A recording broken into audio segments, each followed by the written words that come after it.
All right, well, we've got a lot more show ahead for you tonight, and we've got the big awards, we've got Best Game Direction, Game of the Year, and so much more. But right now, it's time to look at another Game Announcement World Premiere.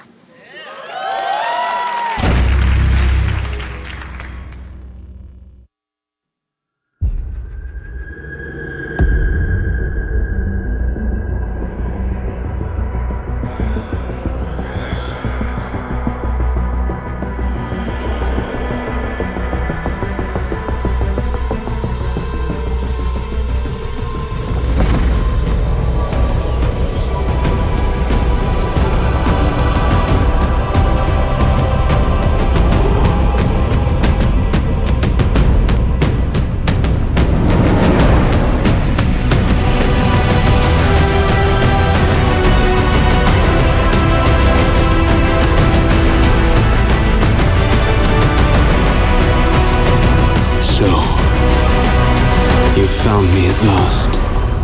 I suspect you have questions. It's been 84 years.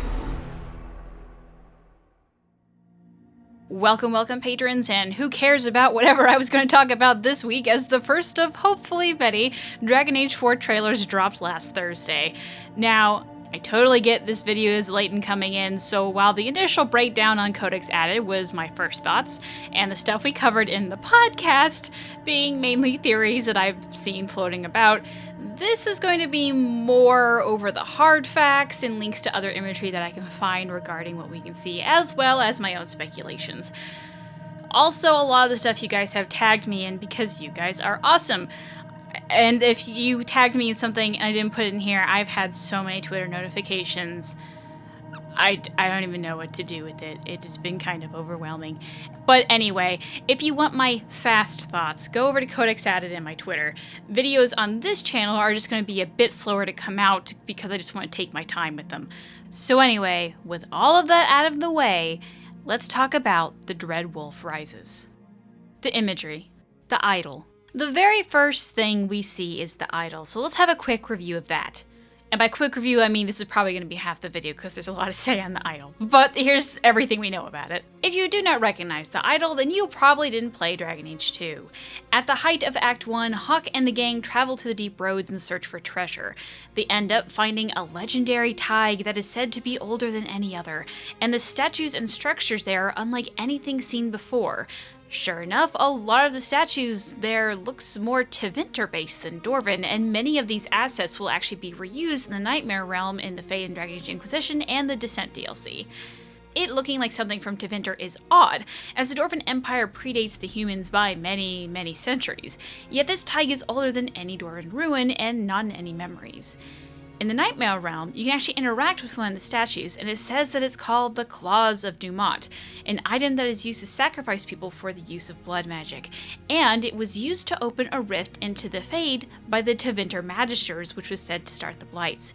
Corypheus himself had statues just like these, but a favorite slave of his didn't actually know what they were and had to be told, perhaps suggesting that the Claws of Dumont aren't something usual for Tevinter. It is possible that the statues aren't Tevinter in origin, but originated here and somehow made its way to Tevinter. Hawke finds the idol on an altar in a place that perhaps it was once worshipped, it's not really clear, but your companions say different things, but they all get the same vibe. It's magical, made of weird red-colored lyrium, and evil. Hawke then hands it off to Bartrand, who then proceeds to lock them in so they can't have a bigger cut of the profits. Now, while the idol does give off a sound and a glow, we don't actually know for certain if the idol made him do this. Varric is surely surprised, but the two have a very odd relationship to begin with, so I don't think it's that out of the ordinary. If the idol did poison his mind right then and there, it did so very quickly, compared to Hawke, who was able to hold it just fine with no ill effects. So then the idol goes off with Bartrand, who is able to make it back to the surface, while Hawke and the gang have to go deeper into the strange Tig to get out. It's covered in this red lyrium. They find demons, legendary rock wraiths who are supposed to be Dwarven spirits who are not taken in by the stone, and one large thing that everyone in the fandom believes is actually similar to the Titan Guardian in the Dragon Age Inquisition Descent DLC. So, in short, there is a pretty solid theory here that this Tig is near a Titan that has been tainted. And here, I want to take a quick moment to explain red lyrium for those who have forgotten. Lyrium, or the regular blue kind, is used throughout Thedas as a magical enhancer, although it is still dangerous. The Dwarven people are the only one able to mine it without dying outright, although they still experience some memory loss if they come into direct contact with raw lyrium. All other races will be badly injured, and mages will die. Once processed and diluted, the Templars actually drink it and become addicted. They do this as the lyrium gives them abilities to counteract magic. Over time, the lyrium will destroy their mind, making them lose their memories completely. It's also commonly used to create enchanted items like runes or enchanted weapons. Tranquil, our mages who have been cut off from the Fade and lose all emotions, are able to make runes safely like the Dwarven people. As we find out from Dragon Age Inquisition, lyrium is also the blood of the Titans, giant beings that are somehow connected to the Dwarven people. While we have some clues as to how, the exact nature is unknown. So lyrium also has a song to it, which you can sort of hear in Dragon Age Inquisition. And as there are lyrium veins in the Fade, it is said that it somehow bridges the two worlds together. There is honestly so much to lyrium that I can't cover it all here, so those are just the basics for now. Now, red lyrium, as found out in Dragon Age Inquisition, is blighted lyrium. I'll go over what that means for the substance as we go on, but as only living things can be blighted, it just confirms that Titans are alive. And for those wondering what the blight is, just think of it as a magical plague that is like super bad, and then just go watch the video linked below, because that's a whole other can of worms. Anyway, as another thing to throw in the Taig, you can find a staff called the Valdecine, I think is pronounced, which describes that it is made of an unusual metal that looks like lyrium, but chilled one's heart like a remembered sorrow. People have been taking this to be related, and while it might at the moment, I'm not really sure how. Anyway, Act 2 begins and we hear little of the idol, until Varric comes up to Hawke saying that he has found his brother. The two go into his estate to kill him, and find him and his men are completely insane. Bartrand is hearing voices and tells the voices that he regrets selling the idol to some woman. Bartrand's fate is up to the player, but if you keep him alive, he never really recovers as far as we know. Later in Act 3, Varric complains that after he sold Bartrand's house, the new owners complain that it's haunted. Hawke goes to investigate, and sure enough, something weird is happening. Varric hears a song and voices, doors are opening and closing, books are rearranging themselves, an image of an elven woman is being chased by a human man. But more importantly, a ghostly red golem appears and attacks the group. Once defeated, they find a piece of the idol that Bartrand broke off. Varric wants to keep it and study it. In fact, he's just a little too pushy about it. And here there are two paths that this can go down. The first is if Hawke refuses to let Varric keep it. Based on Varric's suggestion, Hawke takes it to Sandal, who is excited to turn it into a rune. Now, this is interesting in that despite the evil qualities, Sandal isn't scared of it. Then again, he isn't scared of the Darkspawn either, but this also isn't the first time Sandal was close to a part of the idol. As he was part of the Deep Roads expedition team, he would have been with Bartrand as they traveled up to the surface. The rune itself is supposed to mean that the qualities of the idol are no more, and that Sandal nullified it. How? We don't really know, or if he actually succeeded in nullifying it, but the game suggests that it is. The second option is that Varric keeps it. We see little effects on Varric in Inquisition, but you can talk to him about it. He mentions that the piece is contained in multiple lead vaults somewhere in Kirkwall, and that he has people studying it, but they can only do so for an hour, with weeks in between. Bianca also mentions that she was the one to design the containment unit, but none of them really describe any interesting thing they have found from the idol. Whether you keep it or not, Bianca will figure out that red lyrium is blighted lyrium and tell the Inquisitor and Varric. But there is another important fact to this quest that I think is overlooked sometimes. If you bring Anders along, he has a lot of insightful comments. When the ghostly elf and the man runs by, he mentions that what Bartrand has done to this house couldn't possibly have been the cause for the veil being so torn. So, the small shard of the idol has severely weakened the veil in the home. Another important quote from Anders is that when he mentions that the idol seems to be more powerful when broken. So keep that in mind. Jumping back to the rest of the idol, where did it go? Well, at the end of the game, you find out that Meredith, who has been slowly going crazy the entire game, has the idol and has made it into a sword. Remember that Bartrand sold the idol in Act 2, but when you meet her there, she doesn't have the sword yet, so the sword is a more recent change for the idol. Now, given Anders' comment on it being more powerful when broken, it being reshaped into a sword might have made it even more powerful than before. During the boss fight with her, she is able to do some absolutely crazy things, like make statues fight for her, jump in the air, and do some somersaults. It's crazy. But once defeated, she tries to draw on more power from the idol/sword thing. But it shatters completely, and she turns into a pure Lyrium statue. So real quick, let's talk about Meredith's statue. The story we have is that as of Inquisition, the statue has been moved to the Black Emporium, which you can actually go and see. But in the comic Knight Errant, it's back where it was in the Gallows. This would be later called an editing error, so it is believed that the true resting place is in the Black Emporium, and if there is a statue that still sits in the Gallows, it's a fake one. Now, back to the idol/sword, it's shattered, and that should be the end of it, right? Well, the story gets a little complicated from here. If you side with the mages in Inquisition, you get to fight Samson, and he ends up having Meredith's sword. But we saw it shatter into a million pieces. How does he have it now? Well, when you defeat Samson, the Inquisitor gets the sword, and this is its description. A sword of deepest corruption and conviction. It cannot be the red Lyrium blade that drove Kirkwall's Knight Commander Meredith to madness. It cannot have been reborn in arcane energies, somehow elven and Tevinter and blight intertwined. And it cannot have inspired in the name of a magister who once entered heaven and would dare so again. One wonders what this sword cannot be next, in the hands of the Inquisitor if he/she is not careful.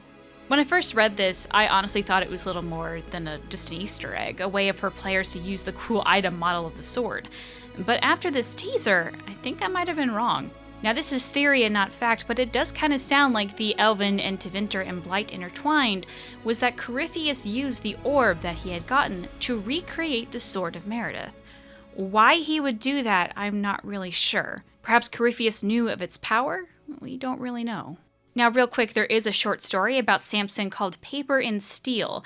While it does talk about a sword of Samson's being broken and being reforged, it doesn't mention to be the one Meredith used, nor the fact that it is infused with lyrium, so I don't think that this story is related. So, where is the idol now? Well, it kind of depends on how you take what I have given you, but I think there are 4 solid options. One is that it's still in a million pieces across the Gallows. Given Anders' comment that it's more powerful when broken, this is kind of a scary thought, so that's fun. 2 is that the Inquisitor has it, somewhere, in sword form, in a box. Maybe they use it, I don't really know. 3, the Inquisitor sold it, so now it's just in the hands of an unknown merchant, which is equally dangerous, I feel like. And 4, Samson still has it. If you side with the Templars, you don't actually see Samson or know what happened to him, so he can actually come back up with it. Now, everything that you've heard so far has been written in advance, and it's still true. You didn't listen to it in vain. But literally yesterday, meaning I have to quickly do this at the very last minute of editing this video, the last of the Dragon Age Deception comics came out and sort of dropped a bomb on all of us. I won't go over the entire comic now, but the setup is that a Magister has a piece of red lyrium and is studying it. In the last issue, we find out that the Magister isn't actually a Magister, but an ex-Tevinter slave working for Solus. And he mentions that the piece of red lyrium isn't technically red lyrium, but what they had was a weapon imbued with red lyrium. And note on the had part, as they had traded it for information with someone from the Tevinter house of Denarius. There's a lot to talk about in just that sentence, so let's just start at the very beginning. First, the elf, whose name I guess is Gaius, is actually working for Solus. One of the writers for the comics, Nunzio De Philippis, came on to the fan-made BioWare social network forums to confirm this, and to also explain that Gaius had never actually met Solus, but rather was working for an agent of his. That, plus his history as a slave, is why he called him Master, which Solus was known to hate. So the weapon he talks about isn't confirmed to be the idol sword, but I know of no other weapon like it that would fit this description. As for why Solus would be okay for trading that for information, he wouldn't be. Again, Gaius is a very small pawn and didn't know what he had, and then he traded it. This is also confirmed by the BioWare social network post. Another reason why I think this is going to be the idol sword thing is that in Knight Errant, the precursor to all of this, when Vea walks by the statue of Meredith, she even questions where her sword is. There is really no reason to point out that she's empty-handed except for setting it up, at least to me. On the BSM post, they mentioned that this plot has been set up for a while, and I think this is what he meant. Now, how did Gaius get the idol/sword? We don't really know yet. I don't know if we'll ever know, but despite my best efforts, I'm really not sure how he got it. The reason as to how the heroes in the comic know of it is that they are originally tasked to save someone whose mission was to find a journal, and then they go find that journal, and in there it mentions that someone had a piece of red lyrium to study, and that piece is the idol. It doesn't really tell us how they got the piece. And as for why a small pawn had this weapon, all we know was that he was supposed to be studying the Shems, or humans. What this weapon has to do with that, we aren't really sure. Perhaps studying how they forge with red lyrium, as we really are not sure how the idol became the sword. Now, if House Daenerys sounds familiar, then perhaps bringing up Fenris will jog your memory. Daenerys was the name we know of Fenris' old master, and now it seems that his family has taken the idol, or at the very least, a powerful weapon with red lyrium in it. Now, the comic ends with the group going to find this weapon, as that is their mission, so for the time being, I think the reason for the current issue of comics is to set up where the idol is going to be at the start of Dragon Age 4. But no matter where you believe the sword is, the idol no longer looks like it does in the trailer. So why show its old form? Currently, there are two main camps. Camp number 1.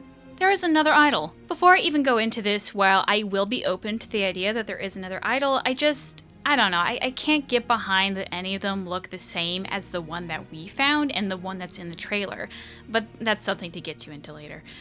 So there are a few little bits of codex entries that people have pointed to for proof that other Lyrium idols exist. The first is a codex entry on the primeval Tig, written in 848 Blessed. Yet in the scavenger's belongings amidst all of the filth, there was a single idol. It was clearly of dwarven make, but not resembling any paragon on record. The idol was dressed in a manner I've never seen. The Shaper of Memories also could not identify it or the substance from which it was made. So this sounds a lot like the idol, to the point where I do think it's supposed to be some sort of Lyrium idol. The obvious problem is that our idol isn't really dressed. Granted, there is some sort of crown and like a veil thing, but it doesn't look like it's made from the dwarven people at all. But this idol and our idol seems to be related. We know nothing else of this idol or where it currently is, and the report itself is said to be locked up in the royal records. But it doesn't actually talk about where the idol is. So this might come into play later, it might be forgotten about, we're not really sure. A second comes from the Legacy DLC, which, if you remember, is the same DLC where Hawke accidentally unlocks Corypheus. In it, you can collect a warm orb, which most people pick up, forget about, and then not use. But if you take the thing all the way to the start of the stage, which is a big pain in the butt, may I say, it triggers a boss fight with Malvernus, some sort of humanoid demon that was locked inside the orb. It looks human, and then in later stages of the boss fight actually turns into a spectral dragon. Through a few codex entries, you learn more about its story. The most relevant piece is this. Foulness came from its touch, poison and filth and desecration. It threatened even the stone itself. The Shapers bound it, chained in lyrium stained with the blood of 100 warriors. But within the orb it hungered, it waited. While it does not say red lyrium, it talks of lyrium stained with the blood of warriors, which blood is red, so maybe? I do honestly think that this sounds really close, but it's almost a false lead in this puzzle. I just wanted to bring it up nonetheless. Another idol might actually be Meredith. The statue she becomes is very similar to what the idol looks like. Head up in a scream, a rocky base with cracks of red. She even has the pointy crown as the statue does. Which, side note to the pointy bit, Meredith has it because it's a simple of Andraste, but Flemeth has something similar, as does some statues of Mythal, and some Tevinter soldiers. While Meredith might not be the idol, she could be something similar, a child of the idol, if you will. Doesn't that just make her red lyrium, you ask? Well, that's for later in the video, but to continue on. Camp number 2. It's not so much the idol literally, but what it represents. It could be that Hawke finding it was a big deal, or it brought red lyrium into the mix, or what the idol was made to do, or what the idol is depicting. Perhaps it could be that it needs to be found, and this is what Solus is looking for. We don't really know. Now, something we need to talk about are the idol's powers. As we will go into later, there is something maternal looking in the idol, so perhaps the point of the thing is to trigger more red lyrium, and perhaps Meredith became something similar. Red lyrium that is not from the idol almost seems to act a bit different than the idol itself. The idol made a house haunted, yet the corrupted temple of Dumont was actually quite calm. Therenval Redoubt had no strange hauntings, even Skyhold, where all the red lyrium you brought in seemed unaffected. Red lyrium, as we see it in Dragon Age Inquisition, makes people a little bit angrier. It grows from people and turns them into monsters, and makes them stronger and faster. Red lyrium is also described as being angry and warm, but becomes less angry when cold, which is random. Anyway, we also learn that it can grow anywhere and infects the land, similar to the Blight. But the idol doesn't seem to do any of this. While the idol might be made of pure red lyrium, I think there is something unique to it compared to the rest of the stuff, which is why we are seeing it in the trailer. I think it represents more than red lyrium, but we don't know what that is yet. Now, let's actually take a moment to look at the idol itself. While the new trailer gives us some amazing detail shots, let's first look at the older in-game model of the idol. In Dragon Age 2, we never actually really get a great look at it, to be honest. So I asked certified game wizard and friend Andrastini to help, and she has given me some amazing close-up shots of this thing. Also, a huge thank you to Dinah Miles and Padme4000 for helping extract the files from the game as well. You guys have made this video possible. Mwah. First, before anyone says anything, it looks fuzzy because the in-game model was never meant to be seen up close, so just keep that in mind. Now, something that isn't brought up much is that there are actually 3 figures. One that is obviously female, and 2 that look more masculine. The female figure almost looks in pain or agony, and is actually holding the 2 male figures. Her breasts are saggy like that of a nursing mother's or elderly woman's. The 2 male figures are similar to each other. Each are missing bits of their arms and hands, but both are separated from each other via the circle. In fact, the mother figure has to reach back through the circle to reach the male in the back. The males, unlike the female, have skull-like features, while the mother seems to have a more mummy-like face. She also seems to be the only one with any clothing on, being a sort of hair piece with a spike in the front and a long back, which may be hair, but I think it's actually a veil. But most interesting, because a lot of people think this is Mythal, is that she has rounded ears. The male figures actually have no ears at all. Let's talk about the circle for a moment, which I have 2 guesses on. First is that it's a halo. In ancient art in the real world, halos were once depicted as just a circle behind a holy figure, and not just in Christian art either. The circle does seem to be centered on the female figure, which would denote her as quote-unquote holy. You also see this in both elven and human artwork in game, and also with Volta on her tarot card. But what is interesting is that she is, by passing through it to reach the other male, interacting with it, which is unusual. Which this leads me to my next idea. We have seen circles represent, well, something in ancient elven artwork, which most people to be assumed the realm of the Fade. So if this is representing the Fade, then she has reached into it to hold the other male, almost secretly as the whole thing is behind her. In the back and curling to the front, there seem to be some sort of vine or tentacle. While it does seem to attach to the female's lower back, I don't think it's a tail or anything. It really just looks like it attaches in the middle of the vine rather than on one end. So she either has 2 very weird tails, or it's just some sort of something that needs to be separating the woman in the circle, kind of. It's like kind of wedged in between there, but also goes in through. I don't know. I don't get the vine thing. And all of this is coming out of a...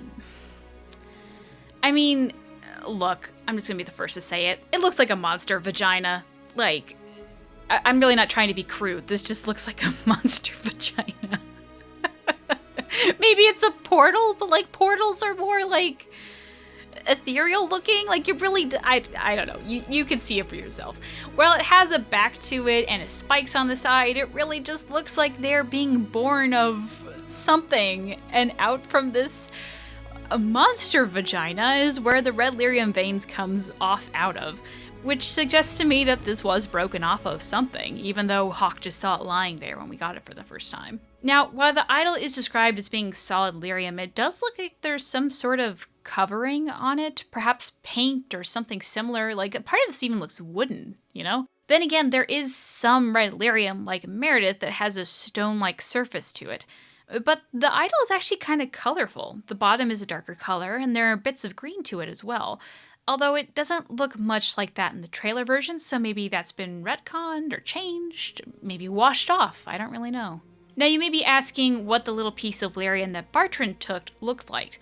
Well, in-game you don't actually see it, but in the Dragon Age Keep it does have a picture of it, and it looks like just a shard of red lyrium. So perhaps the piece is from the bottom of the statue. Anyway, this is the old model, so how does it compare to the new one in the trailer? For the most part, I think it's actually fairly accurate to the original. A few new details that I can notice is that the female has eyes sunken in. The hair piece has a ridge that makes it look more like a veil than hair, and perhaps more importantly, there seems to be red lyrium growing at the bottom. And it's starting to shine through the idol. What's important to the fact that it could be growing is that it might mean the idol can repair itself, which then makes sense that it turned back to its original form from the sword. Although this does bring into question why some figures are missing arms and hands, but maybe they need to for some reason. Maybe they're supposed to be missing those hands and arms. But who are these people? Now there are rumors that this male is to represent the Inquisitor, but then why are there two handless and armless figures? And both are missing all hands. Does the Inquisitor need to lose a hand as well? Is the other figure our future PC and they need to lose the other half of their arm and hand too? Why is it that both figures are missing arms and hands and are mirrored from the other? Another speculation is that it's Solas and Mythal. It looks similar to the end credits scene in Dragon Age Inquisition, or does it? In a way, I actually think the end credits scene is the opposite of the idol. In the scene, Solas is cradling Flemeth. In the idol, the mother figure is cradling the other two male figures.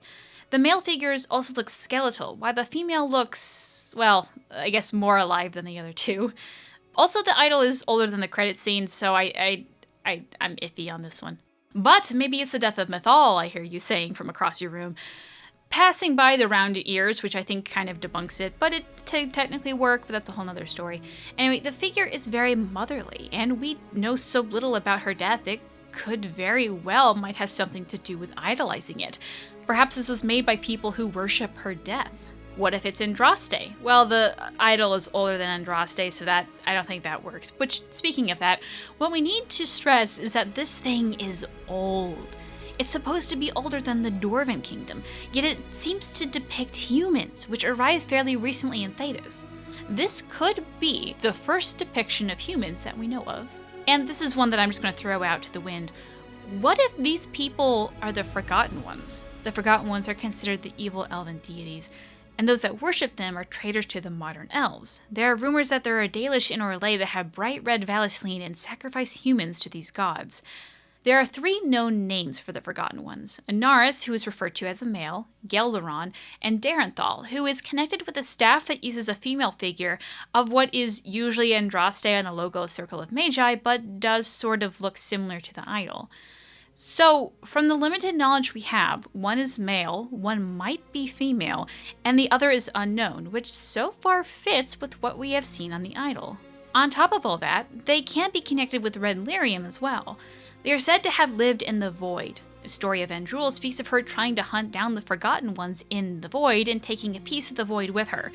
She made armor from this and weapons out of darkness. Plague ate her lands and she became paranoid and angry. Mythal had to eventually step in and take all of the Void away and hide it. There are also paintings around Inquisition that show elven-like figures with red highlights. They are never talked about in-game, but if these are ancient, it could be showing elves plagued with red lyrium. Or, as this one kind of looks like a modern Templar, they could just be more modern telling of the story of the Dales, and the red is just blood, but we have no information either way. So in short, who is this idol of? We have no idea. Everything is just speculation. Honestly, I cannot even give you a good guess on who these people are or what it is depicting. The mural. First, something to point out, there are actually a couple versions of the mural. The major differences between them is that one has the tree fully visible, one has circles around what I'm going to be calling the tambourine, and then the size of the idol kind of changes. I don't think the differences are really that important, but I'll be focusing on the one with the tree that you can see and then the circles around the tambourine, as that's what seems to be in the trailer. And then second, while there isn't that many people not wanting to tear this apart and find the meaning, I do want to point out that there was A tweet by John Epler, who is the narrative director for the new game, said that the artist, Nick, who did the other murals in the past, did put a lot of hidden details in his work. So there is a reason. We're not completely crazy, I think. The tambourine. So before you ask, I'm calling this a tambourine because God help me if this doesn't look like a tambourine. Anyway, the idol is in the center of it with the field of white behind it. The field of white is cracked, but that feels more like a texture for it than anything else. And this is a side note that I'm not really sure is important, but on the theory that the idol is Mythal, Mythal is also represented by the moon, as she made the moon. She's the mother of the moon, if you will. And I guess you could call this feature moon-like. You could also say that this is a sun, which is a symbol of Elgradon because he is the son of the sun. That makes a lot more sense written than it does spoken. But anyway, there's also references to fen'harel rising when an eclipse happens, and I guess you could say the idol is eclipsing the sun/moon thing. This is admittedly a huge stretch, but I just wanted to throw it out there. The moonlight circle is also surrounded by a dotted line, which is also seen in this mural from the Virdathara and Trespasser. While this mural has the most questions surrounding it, honestly, I have no idea what's really going on in this mural. Common theory is that it has to do with the Black City and the making of the veil. So could the dotted line be the veil? Is the veil suppressing the idol? On the same mural, the dotted line is also surrounding the two side spheres, one gold and one blue, with wavy lines both vertical and horizontal. In short, we have no idea what these two spheres mean. I can't even give you a reasonable guess, other than that blue is the most vibrant color in the whole series of murals. The only other vibrant blue in the game as a whole is Lyrium, and Arlathan is also described as being very blue.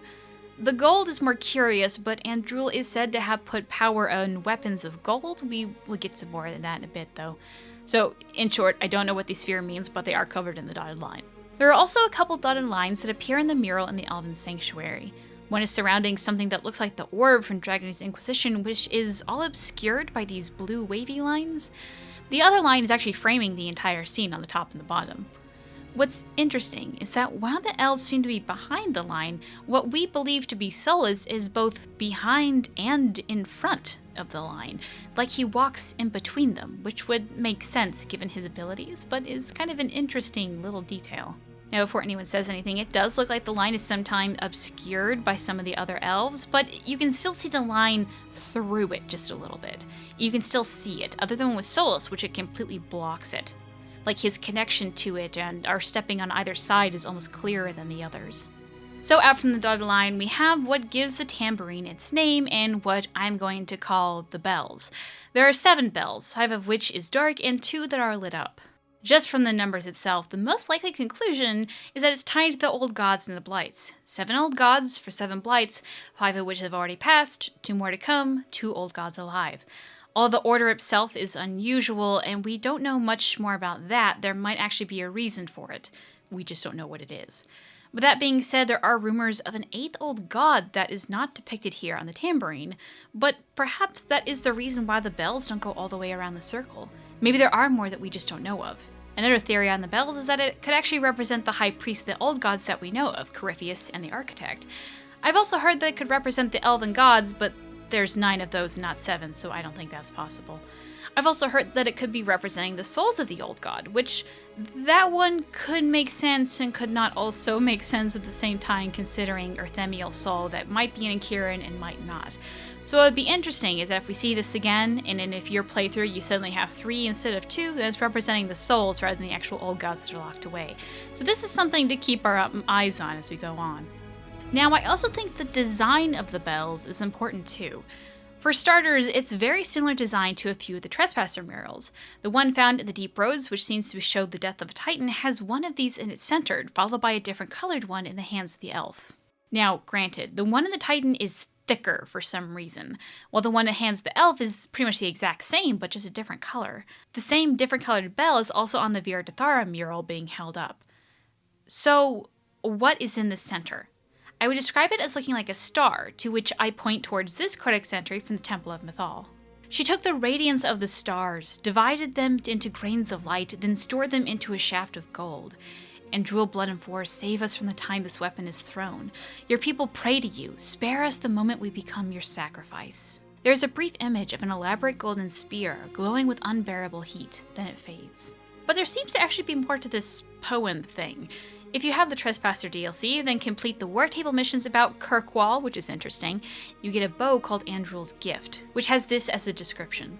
She took the gathering storm, trapped its fury in golden limbs, and strung it with the screams of the south wind. And Drool, Blood, and Force, your people pray to you. Grant that your eye may not fall upon us. Spare us the moment we become your prey. But while I would describe the shapes in the middle of the bells as stars, there may be reasons to call them flowers. A codex entry from the Deep Roads and Trespasser says this. In the light of the Veilfire, the runes seem to shift, coiling and uncoiling like snakes. A thundering voice shatters the stillness, shouting, Hail Mythal, adjudicator and savior. She has struck down the pillars of the earth and rendered their domain unto the people. Praise her name forever. For a moment the scent of blood fills the air, and there is a vivid image of green vines growing and enveloping a sphere of fire. The vision grows dark, an aeon seems to pass. Then the runes crackle, as if filled with an angry energy. A new vision appears, elves collapsing caverns, sealing the deep roads with stone and magic. Terror heart-pounding, ice-cold, as the last of the spells is cast. A voice whispers, what the Evanurs in their greed could unleash would end us all. Let this place be forgotten. Let no one wake its anger. The people must rise before their false gods destroy them all. And then another one from the Temple of Mythal. In this place we prepare to hunt the pillars of the earth. Their workers scurry, witless, soulless. This death will be a mercy. We will make the earth blossom with their passing. For one moment, there is a vivid image of two overlapping spheres. Unknown flowers bloom inside their centers. Then it fades. And then there is another in the Virdr Thara, and seems to be the memory of an ancient elf watching a large flower bloom that smells of death but is beautiful and warm. So, what does it mean if it's a flower or a star? If a star, then it could be the power that Andrul made a very powerful weapon out of. We know that she went into the void to get another, or possibly even the same power to make other weapons and armor. From the story of Andrul, it sounds a lot like Red Lyrium driving her crazy, bringing a plague and being described as hot. If a flower, we have a bit more mystery. Something that Mythal has awoken in, perhaps, greed, and is angry about it. Something connected to the Titans. This is also the only imagery connected to spheres as well, which seems to tie it further into the mural at hand. But could it actually be both? Could Andrul have seen it first and saw stars? Did Mythal steal her knowledge of the void? Perhaps she saw flowers. Andrul saw the power as great and mysterious, while Mythal saw it as growth and beauty. And even if only a little part of this is true, what does it have to do with the old gods? Do the old gods have this power? Did they steal it from the elven gods, or were they given it? Or perhaps, is this true, but it doesn't actually correlate with the old gods at all? We don't really know. Now, on the mural, it has two circles surrounding the tambourine, on some of them. On the one in the trailer it does, so I'm going to be using that one. Honestly, I have no solid guesses, as the imagery isn't really seen in any of the other murals. Honestly, the best thing I can offer is what I have already showed you. Things that talk about overlapping spheres. While these circles do not so much as overlap as eclipse each other, well, if you look towards fen'harel rising when an eclipse happens, perhaps it's related? Granted, in the codex it says two shadowed spheres. These are not shadowed, and they're not spheres, so this might just be decoration. I really have nothing good for these two thin lines. The figure. First, let's describe the figure before guessing as to who it could be. Now, when this trailer first came out, many actually saw the figure having white hair or a helmet of some kind. Now, I will say I began in and will stay in the It's Bald camp. But I did tweet out to the artist of the mural, Nick Thornborough, and he replied that the figure is bald, and he means the elf, not the idol. Now, from this, many say that it has to be Solus, and I'll be honest, I am so firmly in the It's Solus camp, but it's not the figure is bald that makes me get there, because being bald just seems to be kind of common among the Elven. Shartan, the Elven disciple of Andraste, was bald. The mosaics of all the Elven gods, except for fen'harel, ironically, are bald. Many of the main figures of the other murals are bald, and we don't actually know if those are Solus or not. The clothes that the figure is wearing is actually kind of similar to what we have seen figures that are supposed to be Solus wear. In the Romance Solus card, he wears these puffy sleeves, and the figure kinda has a bit of puffy sleeves. That one's a bit of a stretch, but it's the best I got. Solus, both in-game and in the Romance card, wears a pelt over his right shoulder, much like the figure does. The actual dress, I guess, robe dress, whatever, is interesting though, because of the pattern. The only other time he appears wearing a similar pattern is in the mural from the Elven Sanctuary, but the pattern is a bit different. The pattern we see in this mural is closer to the one in the Viridathara mural, which we had assumed as fans to represent the Black City. It's not exact, but it's close, and why he's wearing this pattern, I cannot even give you a solid guess as to why or what this could mean. But I will say that from the Black City, it is said to have been containing the Blight, so... The staff is similar to the one shown in his base tarot card, although it's not exact, and the only in-game staff that is sort of similar to this is a common model, but it is used for the staff Heart of Pride, found by completing a puzzle in Trespasser, which is also my favorite staff, but that's not related. But yeah, this is just a common model of staff. It also has wolves on it, unlike the one in the mural, so I don't know if it's actually the exact one, but it's the closest we got, so I don't know. Now the figure also has red eyes, which is interesting. A lot of people have been pointing out that those that take or use red lyrium has red eyes, like Meredith and those in the Terrible Redcliffe, and this is true. But this isn't the only red eyes in the game. Shale, a golem that is made of lyrium, her eyes get red when angry, and yes, she's a golem, but Solus's eyes glow when he uses his power. The color of his eyes could just be changing depending on the spell, much like Hawk's does in the Dragon Age 2 trailer, which, granted, this is probably made by another company than BioWare, so I don't know how much weight that holds. And it does seem the figure is casting some sort of red spell, as per the red circle behind him, which fits to his outstretched hand. Now, this isn't the only time we have seen elven figures with colored circles behind them. In the mural that is supposed to be a self-portrait of Solus, there is a whitish green circle behind him.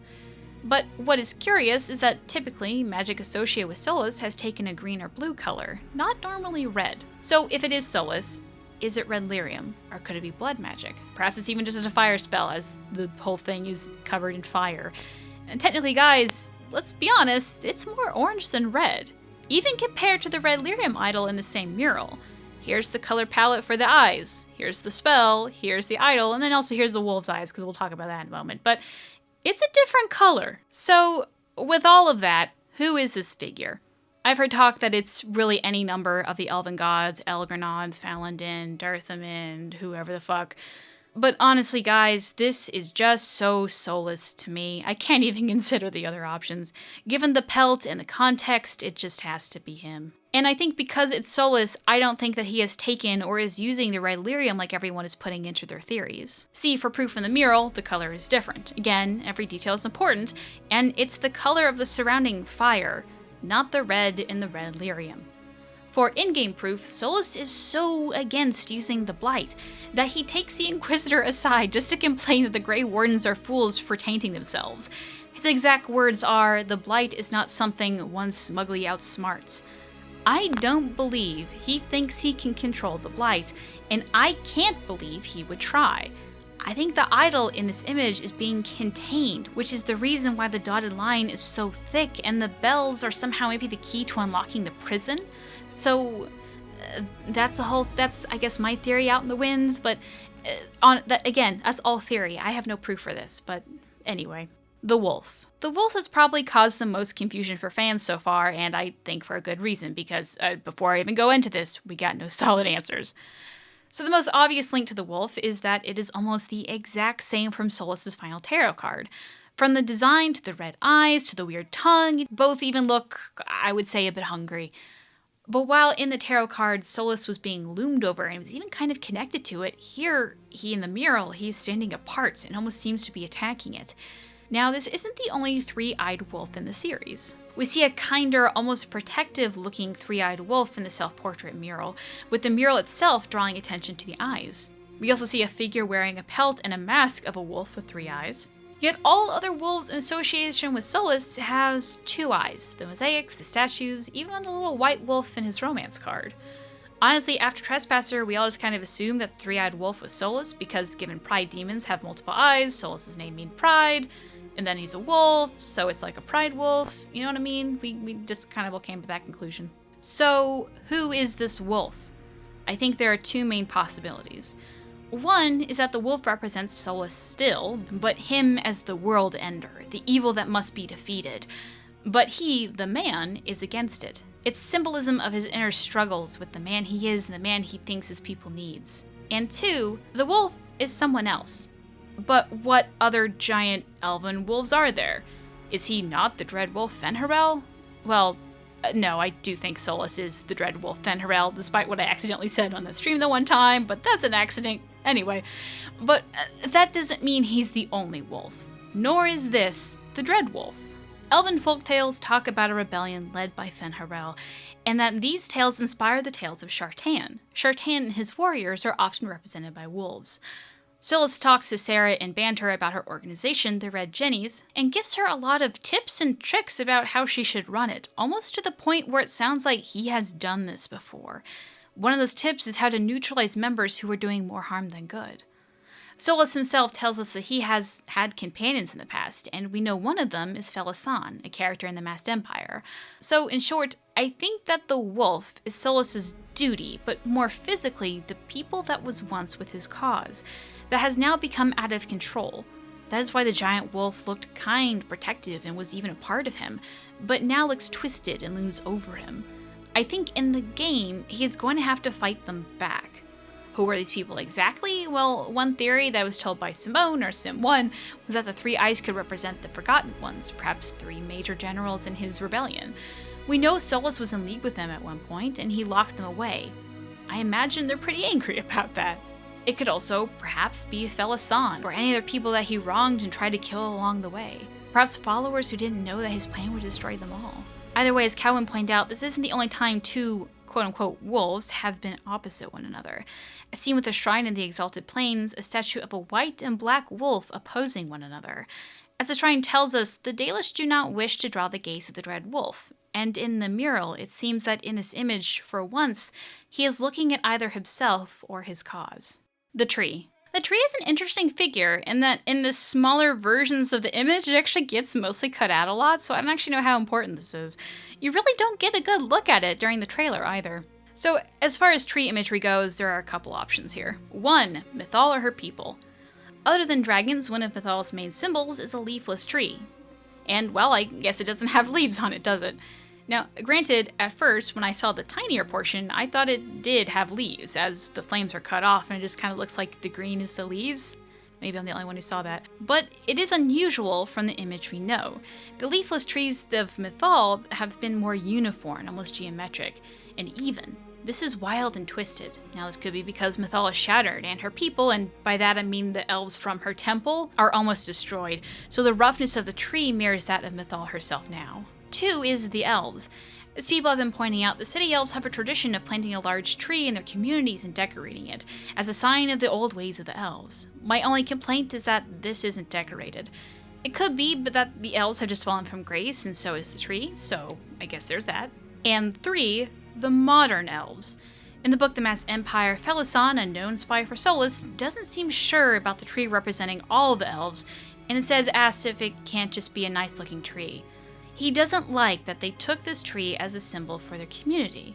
Perhaps elves and trees being linked is actually a more modern symbol, unique to elves post-Fail. So something to point out is that in Solus's Romance Tarot card, it has a tree and similar background features as the rest of the mural.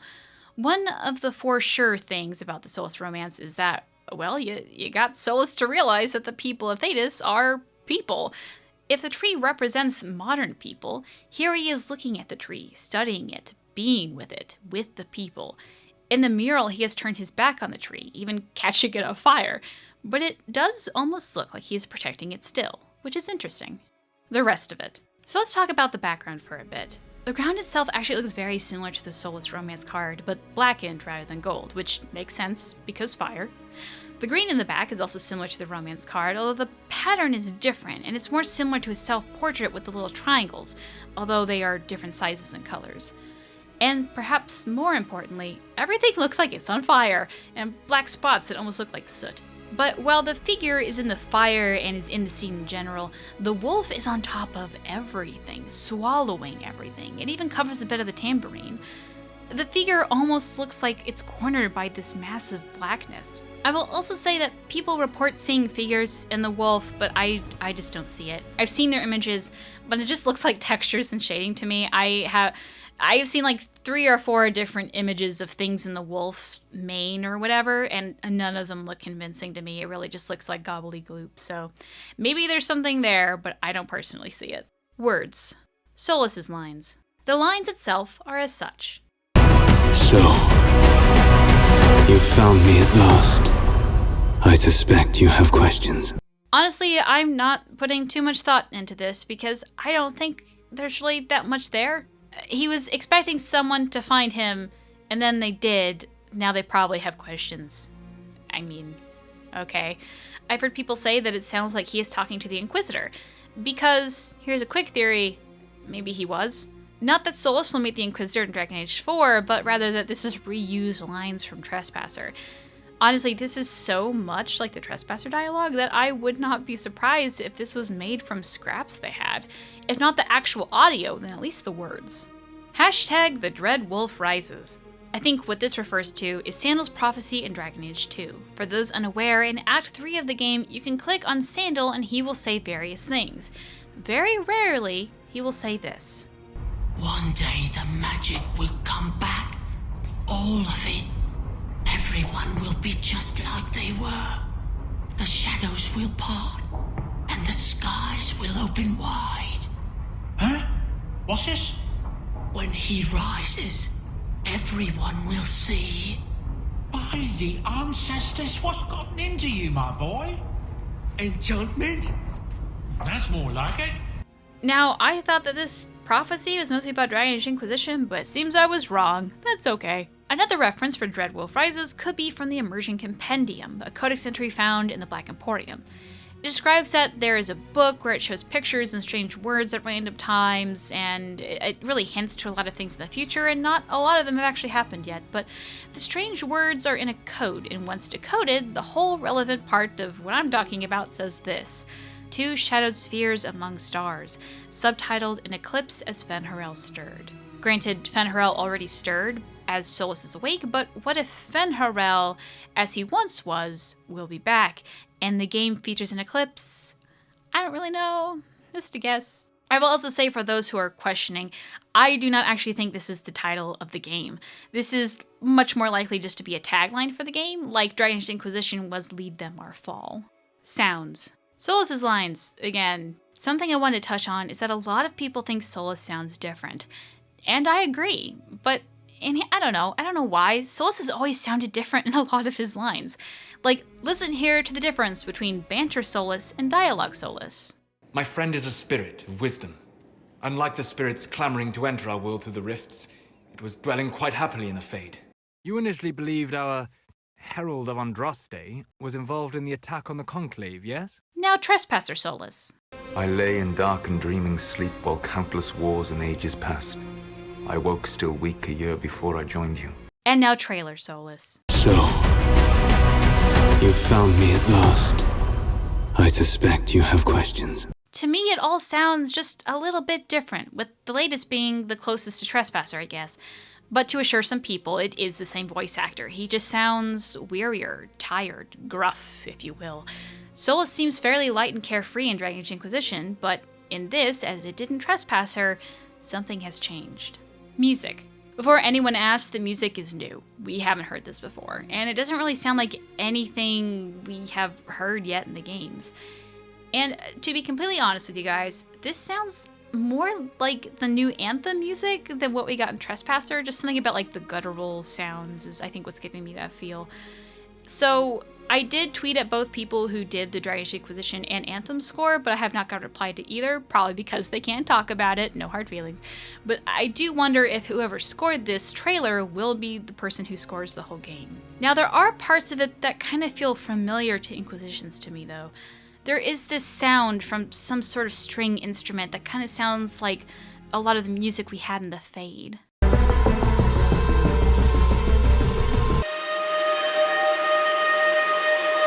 The drums are similar to the 2 main themes in Trespasser, both the Dread Wolf theme and the Canary theme.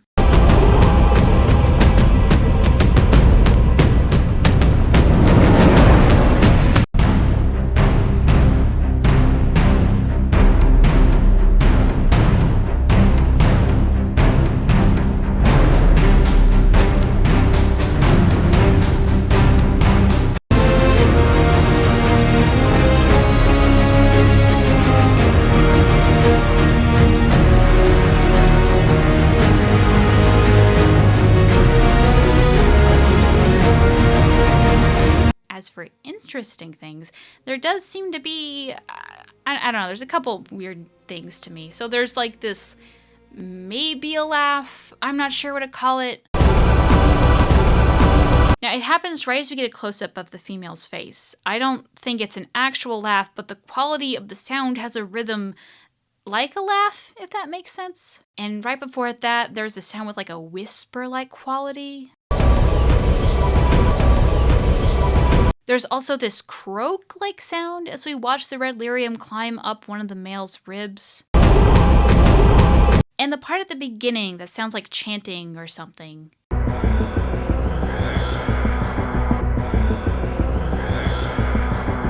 I guess all over, when we get close-ups of the idol, there's just a lot of strange noises. Perhaps similar to the ones that the idol itself is supposed to make people hear. I don't know. We don't actually get... In the games, we actually get no descriptions of what the idol sounds like other than voices. But at the very end, and it gets a bit quiet under Solus's voice, it sounds like an alarm going off, which I find kind of interesting. Lost. I suspect. Lost. I suspect. I guess overall, I don't really know that much about music or how to describe it, and I have no idea what's going on, but I think it's pretty awesome. I really like the song. BioWare, release this. I give you money for it. Meta. Video production. So let's get into the meta of this trailer for a little bit. First, as someone who edits videos and also knows a lot of people who do videos professionally, this is sort of an easy video to make, guys. The only unique parts of this is there's a 3D model, the painting with effects laid on it, music, voiceovers, and words, which the latter three is pretty easy to slap on there. We have gone over that the music is new, but the voiceover could be scraps, and the painting is new, and the 3D model is most likely a revamped version of an old one, and the words are pretty easy. So compared to a lot of their other trailers, this is probably one of maybe their cheapest one to make. Also, it uses imagery that we mostly already have. While we can tell a lot from it, we actually can't tell anything about what the next game actually looks like. I bring this up to point out that to me, as someone who has no basis to say this honestly, this seems to be pointing out two things. One, BioWare is really keeping their cards to their chest on Dragon Age. And two, they didn't have anything ready for us. Not that it doesn't exist, just that it probably isn't finalized to a point where they'd like it to be. And both are fine and honestly expected for what we know of the game so far. But I think this is telling of where they could be in the development cycle, which is earlier, which is a little bit early. And they obviously have enough to arrange a new musical score and to hint at what the major imagery of the game could be, but they didn't want to show us anything concrete about the game itself. There's no 3D models of characters or anything. It just is stuff we've already seen, which is fine. Timing. The timing of this is what I find odd. Maybe I'm just the only one here. Anthem is set to come out in just a few short months, like 2.5, really short now. I feel like the overall mood on Anthem is actually growing a bit after the secret alpha that apparently isn't so secret anymore.